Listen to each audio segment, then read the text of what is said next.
Mheshimiwa Waziri Mkuu, hapa Iringa tuna mamlaka ya maji safi na usafi wa mazingira inaitwa IRUWASA. Imetuwakilisha Tanzania katika nchi 14 za mashariki na kusini mwa Afrika ambazo zimeshindanishwa kwenye namna ambavyo zinatoa huduma bora kwa wananchi, ubora wa maji, matumizi ya teknolojia na udhibiti wa upotevu wa maji. Mheshimiwa Waziri Mkuu, unapodhibiti upotevu wa maji unaongeza upatikanaji wa maji. Kwa hiyo kwa namna moja au nyingine serikali imetangazwa katika nchi 14 kupitia IRUWASA kwa namna ambavyo huduma ya maji inaendelea kupatikana kwa usahihi na kwa ubora wake, lakini pia kwa kutumia teknolojia ambazo zinapatikana. Mheshimiwa, labda nikwambia kwamba Wanairinga katika nchi nzima ndio wanaongoza kwa matumizi ya prepaid water meter.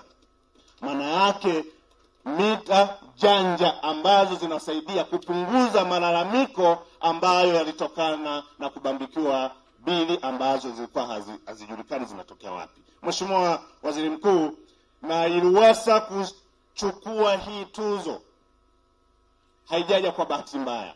Imekuja kwa mipango, imekuja kwa uongozi mahiri wa Daktari Samia Suluhu Hassan, lakini pia tunatambua kwamba hapa Iringa mwenyekiti wetu wa kamati ya maji na mazingira anatoka mkoa wa Iringa, ndugu yangu Kiswaga kutoka Kalenga, lakini ndugu yangu Vila kutoka pale Mafinga ni mjumbe wa kamati ya maji na mazingira, lakini tunaye Daktari Lita Kabati kutoka Kilolo amekuwa katika kamati ya maji na mazingira. Sina shaka kabisa Iringa itaendelea kuwa imara kabisa katika utoaji wa huduma ya maji safi na salama. Mheshimiwa Waziri Mkuu, sina mengi sana kusema kwa sababu na wewe umemsikia Mheshimiwa mbunge bungeni analeta hoja za wananchi wake na aliziwasilisha wakati wa bajeti yetu, na tayari Mheshimiwa Rais ameshatuelekeza kuhakikisha kwamba hoja zote za mbunge wa Iringa mjini alizozileta na wabunge wengine wote wa mkoa wa Iringa